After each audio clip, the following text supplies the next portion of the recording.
Thank you for introduction, and thank you for all for attending this today. So I mainly study Western medieval philosophy and not a specialist of phenomenology, but I would like to talk about today Edith-Stein. So first, introduction. In the context of the universal and philosophical question of what it is to be human, one always presupposes the existence of individual human beings.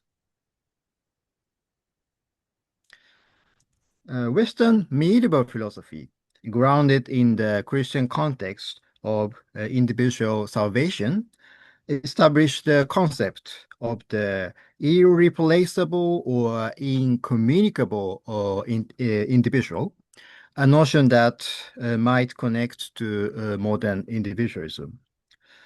This can be seen in the scholastic debates surrounding the principle of individuation, in Latin, principium individuationis, which questions why any substances exist in this real world as individualized things. To put it boldly, the Middle Ages witnessed not only the controversy over the universal, but also the controversy over the individual. A frequent point of debate was whether matter should be understood as the principle of individuation. In the Middle Ages, the view that regarded matter as the principle of individuation was mainly supported by Thomas Aquinas. On the other hand, Duns Scotus criticized the theory represented by Aquinas, and Scotus presented his own distinct position, later discussed with the famous term, in Latin, haecceitas, that means thisness in English. Medieval philosophy featured diverse positions on individuality, so it was sometimes described as an infinite forest of opinions. This word is by Peter of John Olivi, the 13th century Franciscan. While it remains uncertain whether one can escape this forest, my presentation will examine the arguments of Edith-Stein, who grappled with both Aquinas and Scotus on the problem of the individual. Stein's position on the principle of individuation can be understood as Scotist or as closer to Aquinas, or even as reconciling both. While my presentation will emphasize her familiarity with Aquinas' works, one should probably be cautious about reducing her to a specific position within scholastic philosophy. Edmund Husserl was her teacher, and Stein then became a Carmelite nun and ultimately fell victim to the Holocaust. She was a 20th century philosopher who continued to contemplate the human being as an individual in the modern world. From the perspective of medieval philosophy studies, her complete German translation of Aquinas' Questions on the Truth, De Veritate, was groundbreaking. Then, She actively incorporated Aquinas' thought in her major works, later works, in middle and later works, Potency and Act, Potenz und Act, 1931, and Finite and Eternal Being, Endliches und Ewiges Sein, 1936.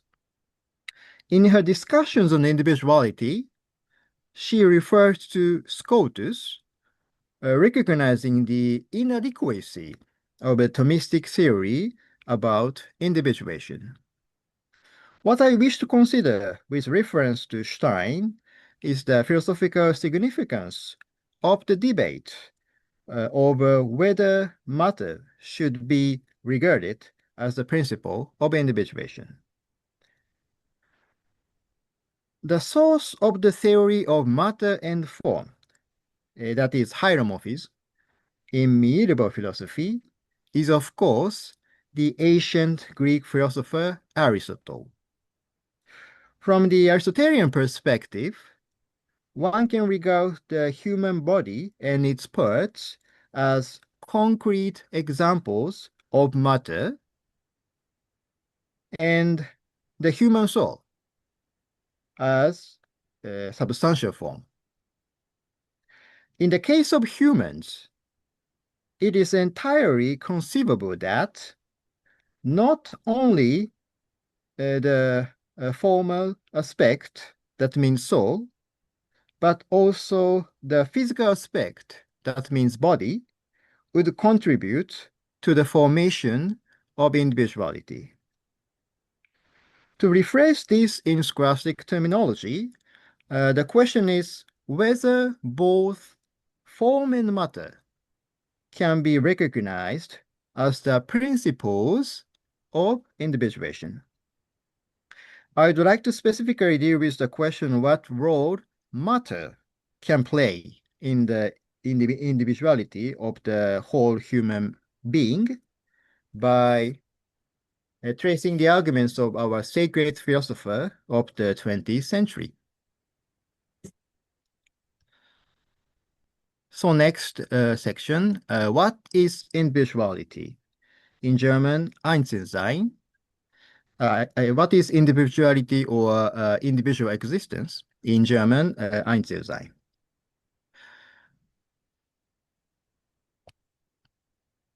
Stein's theory of the individual culminates in the final chapter, chapter 8 of Finite and Eternal Being. While she addresses the Christian problem of human salvation in the end, we shall examine the principle of individuation, which Stein elaborates upon in detail before the problem of salvation. First, in discussing the meaning of individual being or individuality, Individualität, Stein considers two types of determination. One is inner undivided being, in German, inneres Ungeschiedensein, also called unity, Einheit, or being one, Einessein. This determination keeps in mind Aquinas' statement in Summa Theologiae that an individual is undivided in itself, but is distinct from others. As Stein also points out, this determination refers to unity in a broad sense, applied not only to the individual Socrates, but also applied to the universal concept of human, for example, the concept of human. This determination is also called transcendental unity, transcendental Einheit, precisely because it applies broadly to both the universal and the individual.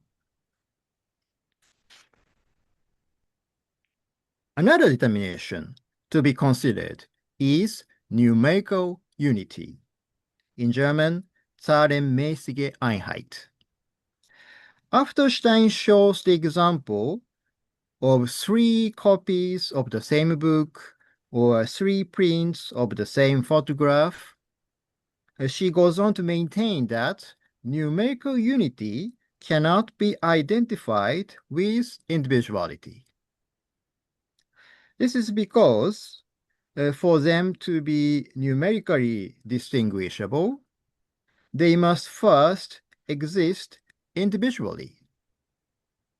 That is, numerical determinacy, in German, Zahlbestimmtheit, presupposes some individual existence. Thus, Stein rejects both the transcendental unity and the numerical unity as the true meaning of individuality. She continues the search for the ground on which the individual is precisely an individual in its very existence. Stein then proceeds to examine Aquinas' theory of individuation in detail, frequently consulting the German edition of Joseph Gret's textbook on the Aristotelico-Thomistic philosophy. That is, the German title is Die Aristotelisch-Thomistische Philosophie in 1935. She re-examines Aquinas' famous idea that designated or signated matter, materia signata or materia designata, is the principle of individuation. Stein begins her examine of the individual existence of material things. As she states, if the species corresponding to the universal human is common, insofar as it is shared by individual concrete humans, then the basis for the incommunicability, in German, Unmittelbarkeit, of the individual must be sought in something other than the specific form.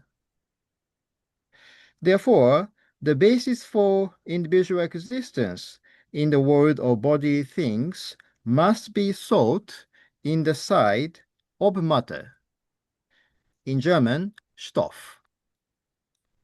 And matter is invoked as the principle of individuation.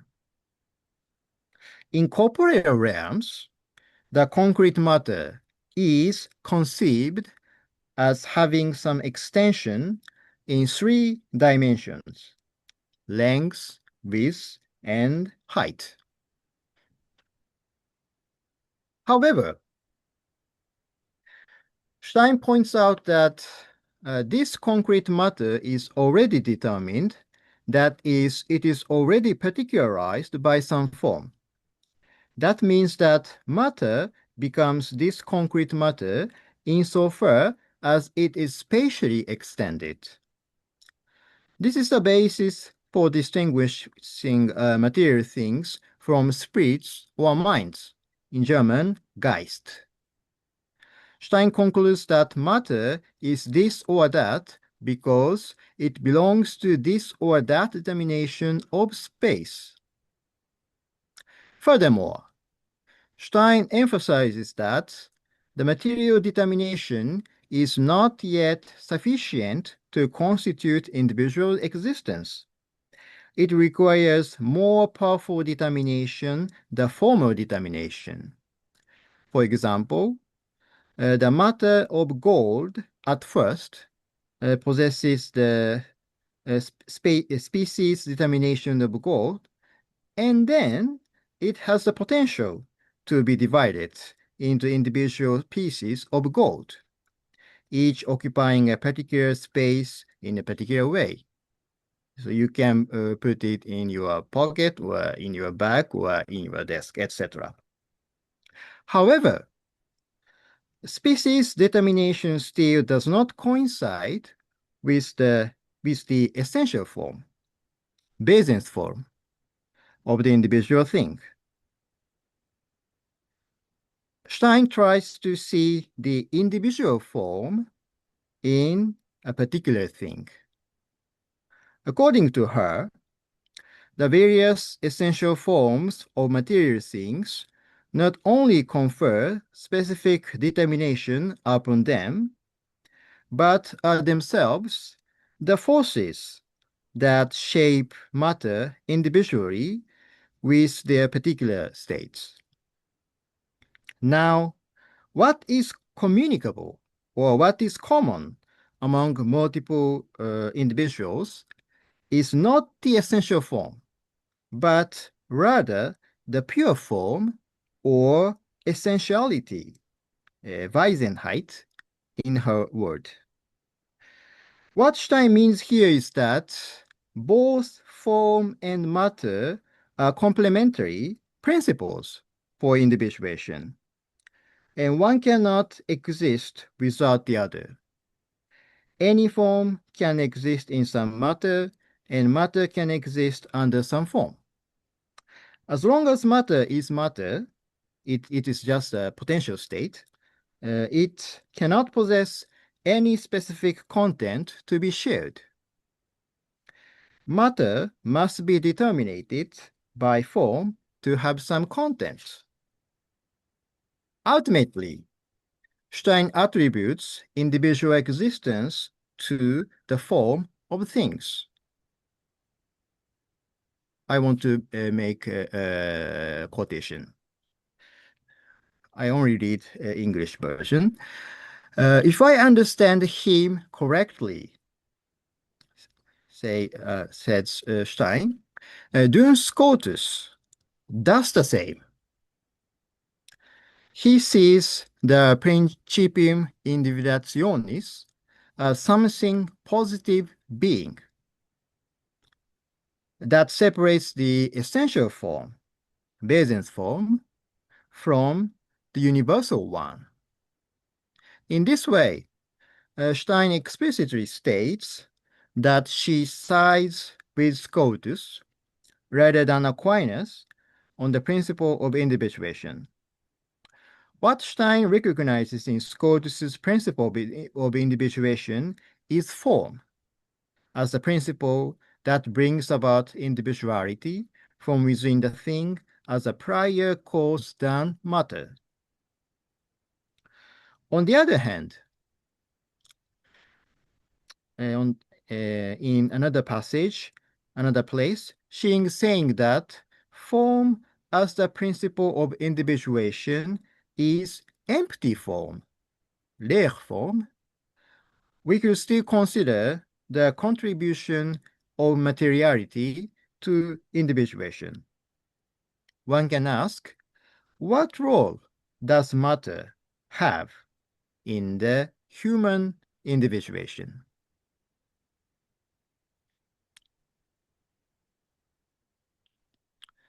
So next section, human individual existence, the case of Thomas Aquinas.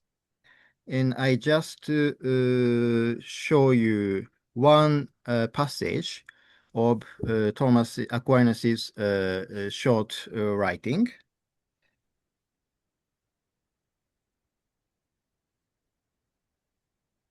And so first I read the quotation.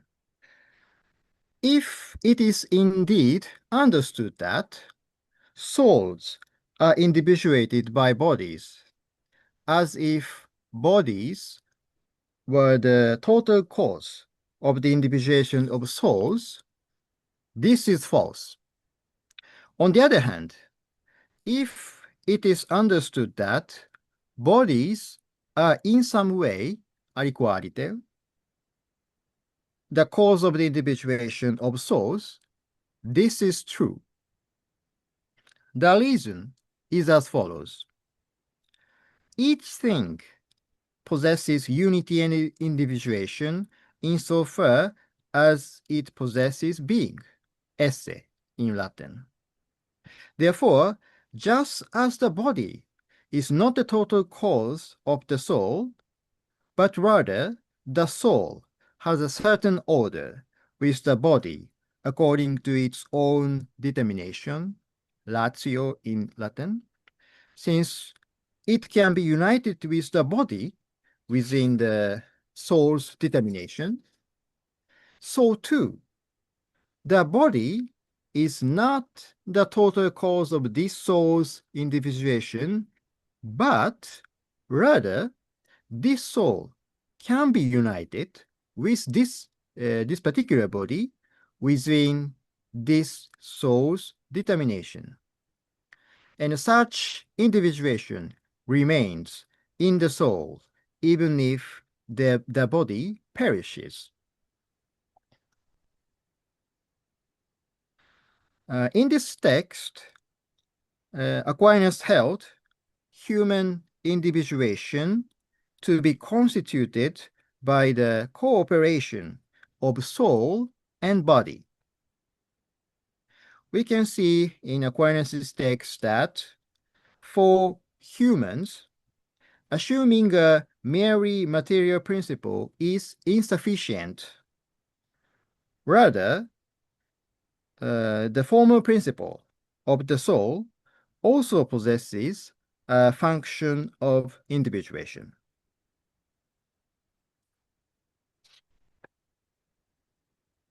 The position concerning individuation that Stein sought to attribute to Scotus could, from one perspective, also be attributed to Aquinas, because Aquinas also thinks about the former aspect of individuation. In the case of Aquinas, that is the soul, not the body. Then, next section and the last section, human individual existence in Edith-Stein. Finally, returning to Stein's theory of individuals, I wish to consider the contribution of materiality to individuation.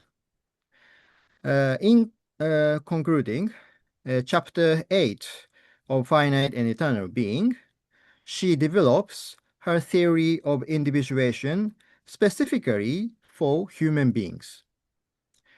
Regarding the two elements in humans, that is matter and form, or in other words, the two aspects of body and spirit, she states as follows, quotation. When we consider the double meaning of human life, that it is, on the one hand, materially shaping life, in German, stoffgestaltendes Leben, such as animal and plant life, and on the other hand, life that is spiritual personal, geistig persönliches, innerliches, self-contained and yet again transcending itself, encompassing a world and opening up to fellows living together and renewing itself from its sources. And ultimately, being freely determined through the I. Then, we must still ask whether this profound division through human being is also significant for the individual existence and uniqueness of humans. According to her, the individual existence of human beings is distinguished from the individual existence of non-personal things. Why is this so? Because human life springs forth from the I and is handed over to the person I in a twofold manner. That is, it consciously perceives within itself a life isolated from all others and freely gives form or shape to that life. However, the I should not be conceived as a mere pure I, reines Ich in German. The pure I is, so to speak, merely a gateway through which the life of the human person ascends from the depths of the soul into the light of consciousness. 3 minutes left. Sorry. Okay, thank you. The soul's most proper and most spiritual innermost core exists in its original state, devoid of color or shape. The soul can perceive this innermost core only when it is concentrated within itself. Since this core lies deeper than the soul itself, it is difficult to name it in general terms, compare it to others, or characterize it in any way. In short, it is not easy to grasp the essence of the individual. So I just show you another passage on the same point, but due to the time schedule, so I skipped to read this text and go to my concluding remarks. Based on Aquinas' view, Stein likely acknowledged that just as both the spiritual and physical aspects are necessary for the essence of humanity when viewed at the universal level, so too not only one's own spirit, but also one's own body are essential for each individual human being. Unlike Aquinas, in the Stein's text, the soul is placed here on the side of the body. The soul is just understood as the living principle of the body. But precisely because of this, it is difficult to imagine that the soul, as the principle of bodily life, plays no role whatsoever in human individuation. Taking the phrase depths of the soul, tiefe der Seele, literally, it does not mean the entire soul is spiritual, but rather that its deepest part constitutes the spiritual realm. Stein, who contributed to the revival of Aristotelic optimistic philosophy, naturally understands the term soul as the principle of life activity, affinity with the word Leben. If spiritual and bodily existence are one in humans, this must equally apply to human individual existence. This is the conclusion of my presentation, and many thanks for your attention.